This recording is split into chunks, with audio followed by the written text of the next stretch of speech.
ano de luto, o espanto se apoderou de mim. Verso 22. Porventura não há bálsamo em Gileade, ou não há lá médico? Por que, pois, não se realizou a cura da filha do meu povo? Que Deus aplique no nosso coração essa porção do seu nome. Amém.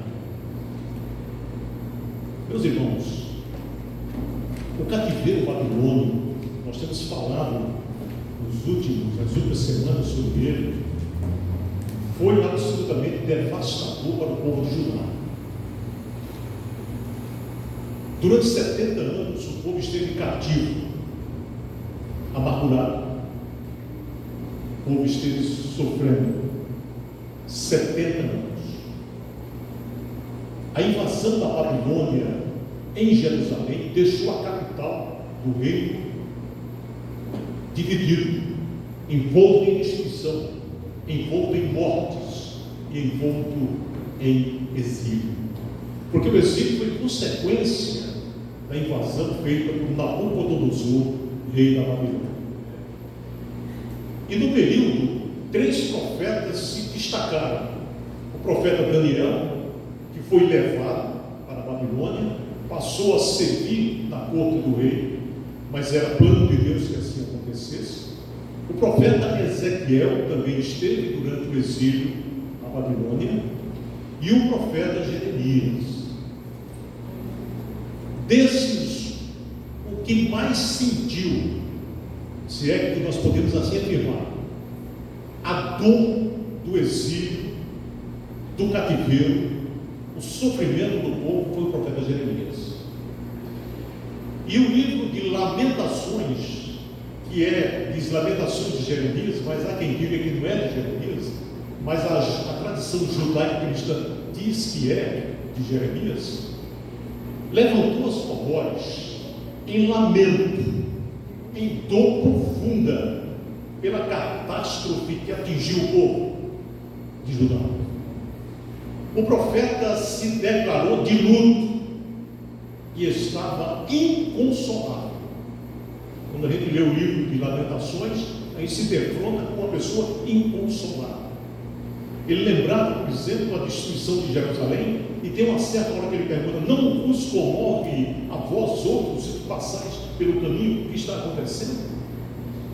Mas ele diz aqui no capítulo 8 do seu livro que a época da colheita tinha terminado, que era o fim do verão, e que o povo não tinha sido atingido em função do seu pecado como deveria. Então ele disse que a colheita tinha terminado, passou a cega ou o tempo da colheita, findou o verão e nós não estamos salvos. Ou seja, o povo continuava faminto e continuava sem salvação, porque estava exilado. O que estava acontecendo era consequência do pecado da nação. O que estava acontecendo era consequência do abandono de Deus pelo povo. E, meus irmãos, uma coisa é certa: existe uma lei inexorável, a lei da semeadura e da colheita. Nós colhemos aquilo que nós plantamos. O povo plantou e colheu. Plantou idolatria, plantou pecado e colheu o exílio do cativeiro.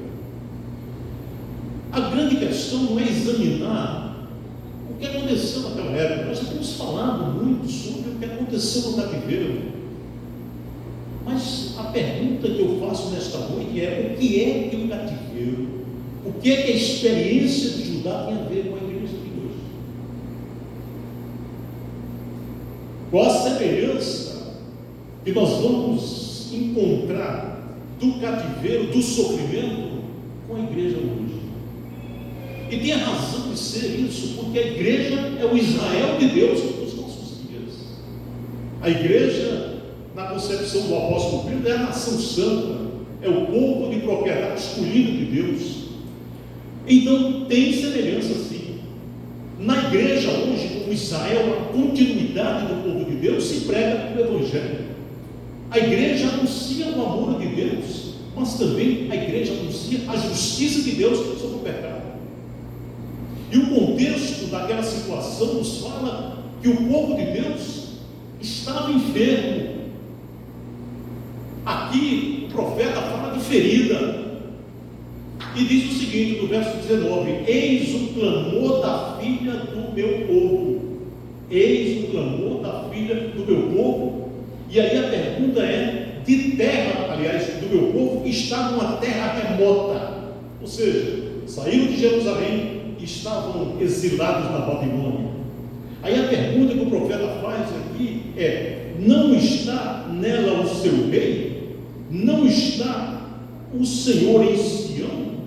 Por que não? Porque me provocaram a ira com suas imagens de escultura, com as suas vaidades estranhas. Existe similaridade, existe semelhança com a igreja de hoje. Naquele tempo havia um clamor indagativo da presença de Yahvé, pela presença de Deus em Sião. Deus, Yahvé, era o rei, mas que agora aparentemente estava indiferente ao clamor do povo. A pergunta é: os irmãos acham que Deus está indiferente ao clamor da sua igreja hoje? Deus está indiferente ao clamor da igreja batista do Alegria? A pergunta é: e nós, igreja do Senhor, temos provocado a ira como o povo de Judá provocou e foi castigado? Será que, quando ele diz aqui imagem de escultura, e os nossos ídolos? E os nossos ídolos não têm provocado a ira? Será que nós não estamos feridos por conta da idolatria? Os nossos ídolos mentais, as imagens mentais que nós fazemos, provocando a ira? O problema é que provocaram a ira do Senhor com imagem de escultura, isso é a nação de Judá, e com os ídolos estrangeiros. Eles não estavam tão fiéis, eles estavam amargurados, eles não podiam cantar o canto do Senhor em terra estranha, mas eles estavam adorando deuses estranhos. E a pergunta é: e nós, igreja? Temos provocado a ira do Senhor com os nossos ídolos? A semelhança de Judá do cativeiro com a igreja hoje. Uma outra coisa que chama a atenção do texto é que ele diz: passou o tempo da colheita, findou o verão e o povo não estava são.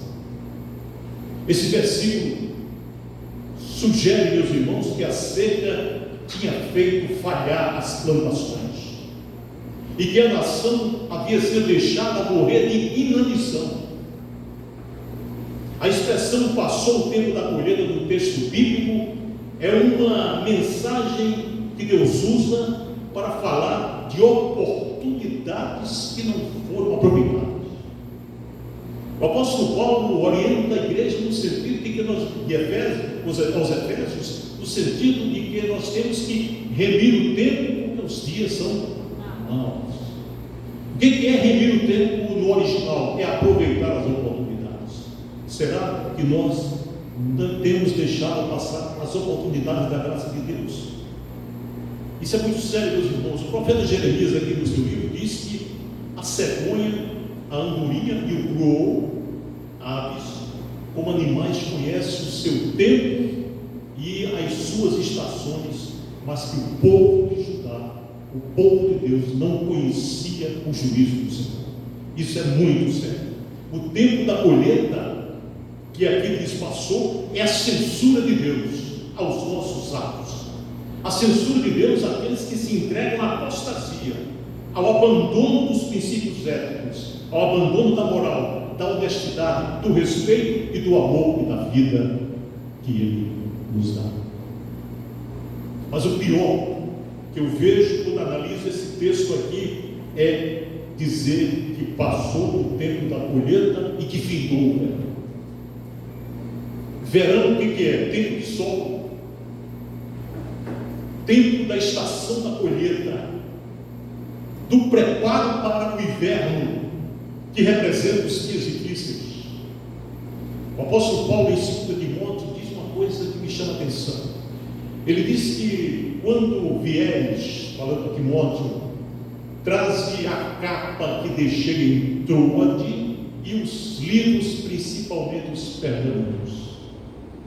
capa, simbolicamente, representa a capa da salvação. Mas naquele caso era o inverno rigoroso que o apóstolo Paulo iria enfrentar, traz a capa. Então o verão representa, meus irmãos, o tempo da colheita, mas representa a preparação do inverno. E o inverno é tempos difíceis. E o apóstolo Paulo, quando fala que Timóteo traga os livros e principalmente os pergaminhos, ele diz uma coisa que chama a atenção. Ele diz: apressa-te a vir antes do inverno. Temos que atender, meus irmãos, aos apelos de Deus antes do inverno. Antes que passe o tempo da colheita. Antes que o verão finde e nós possamos chegar numa situação como chegou Judá, que não estava salvo. Na verdade, nós não aproveitamos bem as oportunidades que Deus nos concede, e a consequência de eles não terem aproveitado as oportunidades é que o povo não estava salvo, ou seja, eles estavam contabilizando fracasso sobre fracasso. E nós, hoje, como igreja, será que não somos muito iguais ao povo de Judá, ao povo de Israel, nessa descrição do profeta? Sabe, meus irmãos, meus amados irmãos, uma verdade que dói é que as nossas vitórias têm sido poucas e fugazes, e as nossas derrotas muitas e fracosas. Não temos tomado posse da terra prometida porque temos ficado olhando para ela, mas não temos entrado nela. A grande verdade é que a igreja hoje, a igreja como um todo, tem perdido a espiritualidade. Nossos caracteres perderam a espiritualidade. Alguém já disse que falta a nós aquela delicada fragrância que faz com que o povo saiba que nós habitamos os jardins do Rei Jesus. Os ares celestes não mais circundam em torno do nosso espírito. Nossa presença não ocasiona aquela misteriosa mudança na atmosfera em que nós estamos. Não conduzimos mais o ar das montanhas para as comunidades bolorentas e fechadas. E quando eu digo que nossa presença não ocasiona aquela misteriosa mudança na atmosfera, eu me lembro de Eliseu, o profeta, não Eliseu, seu pai. Quando a sunamita disse uma coisa que tem que ser dito de nós outros, como indivíduos e como igreja: esse que tem passado aqui, eu tenho observado que é um santo homem de Deus. Essa atmosfera de santo homem de Deus tem que estar presente na nossa esfera de relacionamento, dentro do lar, no trabalho, em todas as áreas. Nossos caracteres perderam a espiritualidade. Nossa espiritualidade é que provê essa atmosfera de refrigério e age quando estamos em silêncio e age quando estamos falando.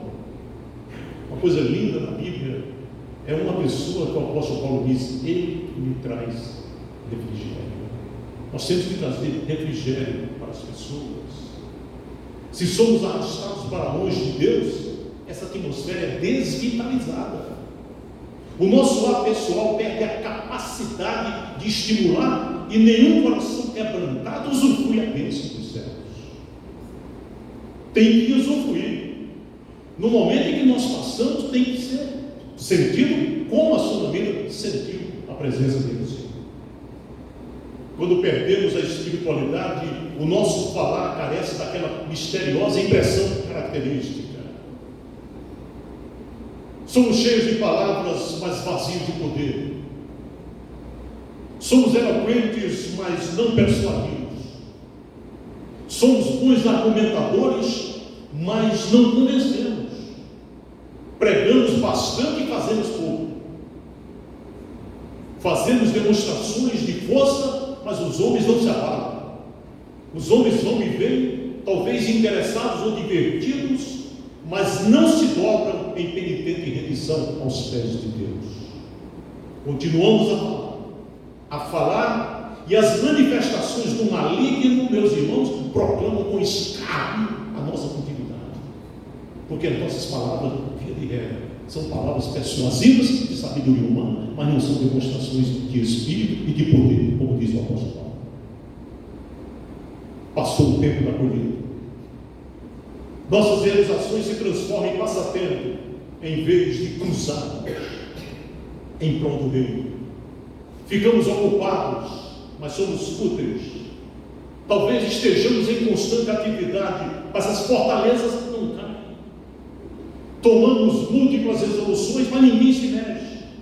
Organizamos festas e reuniões, mas não há movimento em rumo a Deus.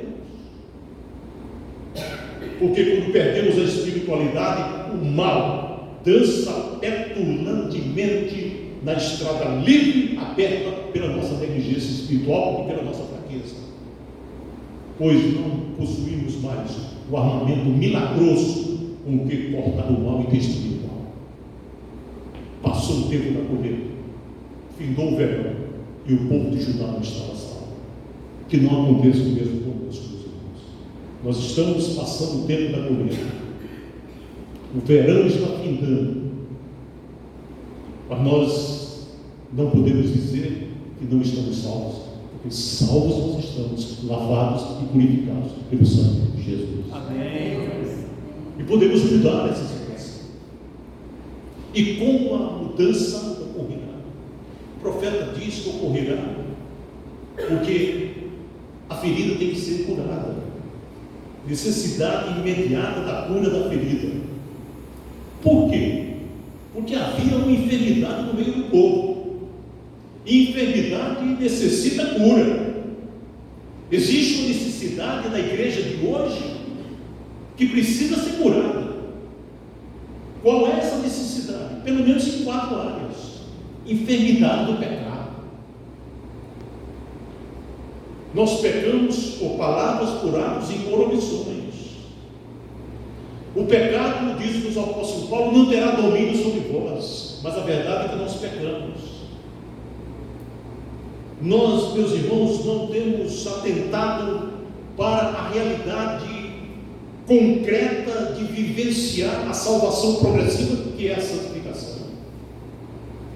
Sede santos, porque eu sou santo, eleitos segundo a presciência de Deus em santificação do Espírito, diz o apóstolo Pedro. Então, enfermidade do pecado. O pecado é o grande problema. E a grande questão, e a grande tragédia é que nós encontramos dentro do seio da igreja pecadores. Temos que ter consciência que o Senhor nos livrou da culpa do pecado, mas Ele nos livra do poder do pecado, porque Ele diz: o pecado não terá domínio.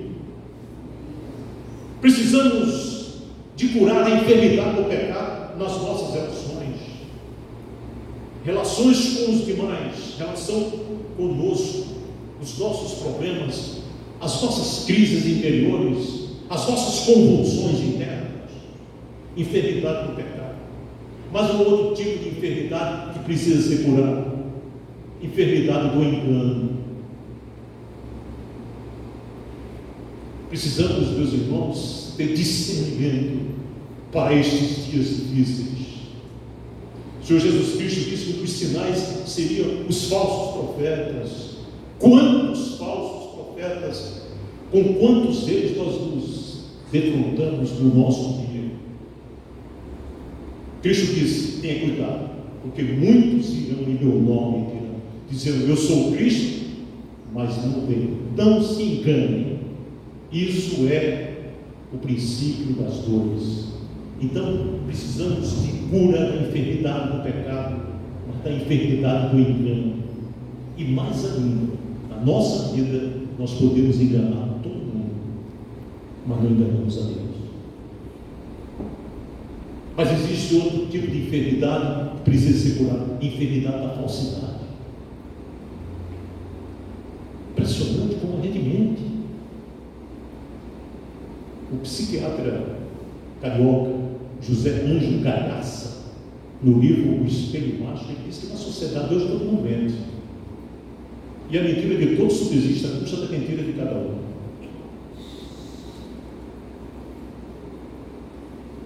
Mentira não é de Deus. Mentira é do diabo, que é o quê? O pai da mentira. Enfermidade da falsidade. Nós temos que ser verdadeiros, autênticos. E uma outra coisa que precisa ser cuidada é a enfermidade da hipocrisia. O que Cristo mais falou: ai de vós, escribas e fariseus, o quê? Hipócritas. O hipócrita, a palavra hipócrita lá no grego é ator. Cristo foi direto para esse povo: ai de vós, escribas e fariseus hipócritas, que dizimais o endro, o cominho, o hortelã, mas que ouvirás o mais importante da lei, que é a justiça, a misericórdia e a fé. Deveis fazer estas coisas sem olvidar aquelas. Então, a hipocrisia, nós somos hipócritas muito. Nós vivemos em função de agradar as pessoas. Quando nós temos que agradar, sabe a quem? A Deus. Usamos o nosso potencial para manter a máscara, conduzindo a corrente psicológica que muitos estão aí nos divãs jornalistas. Então, hipocrisia. Resumo: a igreja de Jesus Cristo enfrenta tudo isso, mas ela está aqui, sabe para quê? Para curar. A igreja de Jesus Cristo é a casa da misericórdia, onde através do sacrifício vicário de Jesus Cristo em nosso favor, as pessoas são libertas da maldição do pecado. Conforme o profeta Isaías, Cristo veio trazer libertação aos cativos. Somos proclamadores dessa mensagem de libertação, somos proclamadores dessa mensagem de libertação e de cura. Não podemos deixar passar as oportunidades. E o profeta Jeremias é tão direto que no capítulo 5, versos 30 e 31, ele diz o seguinte: os profetas são atingidos. Nesse caso, os pastores também são atingidos, lá foram atingidos. E aí, no capítulo 5 de Jeremias 30 e 31 diz: coisa espantosa e horrenda tem se feito na terra. Olha que coisa. Os profetas profetizam falsamente e os sacerdotes dominam por intermédio deles, e é disso que o meu povo gosta. Meus irmãos, é criado. Olha só, coisa espantosa e horrenda tem se feito na terra. Os profetas profetizam falsamente e os sacerdotes dominam através dos profetas. E pior, é disso que o povo gosta. Porque se anestesia. Meus amados irmãos, depois que o pastor falou tudo isso, a pergunta que se impõe é essa: existe cura para essa ferida? Existe cura, meus irmãos. O profeta Jeremias perguntou: porventura não há bálsamo em Gileade? O bálsamo de Gileade era uma resina usada para curar feridas físicas nas pessoas. A região de Gileade fica a leste da Jordânia. Eu digo para os irmãos nesta noite que o Deus eterno, através de Jesus Cristo, conferiu a nós, igreja, os recursos para tratar das feridas espirituais do mundo. Daí a nossa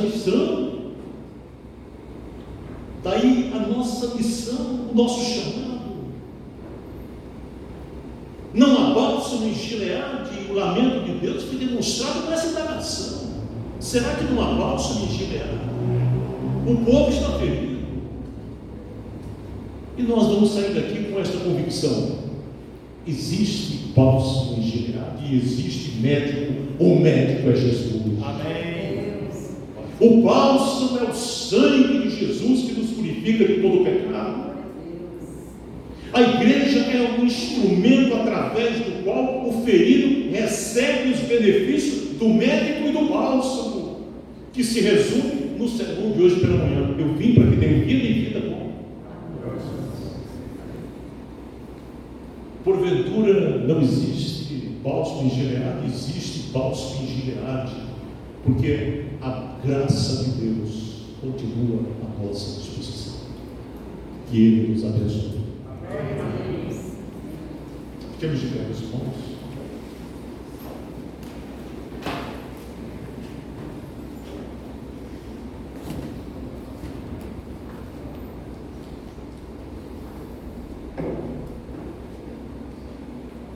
Recebamos a bênção.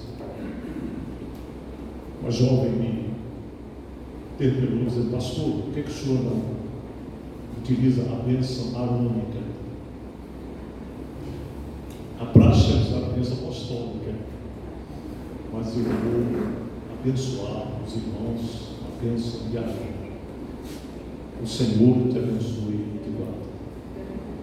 O Senhor faça resplandecer o teu rosto sobre ti e tenha misericórdia de ti. O Senhor sobre ti levanta o seu rosto e te dê a paz. Ao único Deus, nosso Salvador, mediante Jesus Cristo, nosso Senhor, glória, majestade, império e soberania, antes de todas as eras e agora, para todos sempre. Amém. Podeis assentar e orar silenciosamente. O culto está terminado.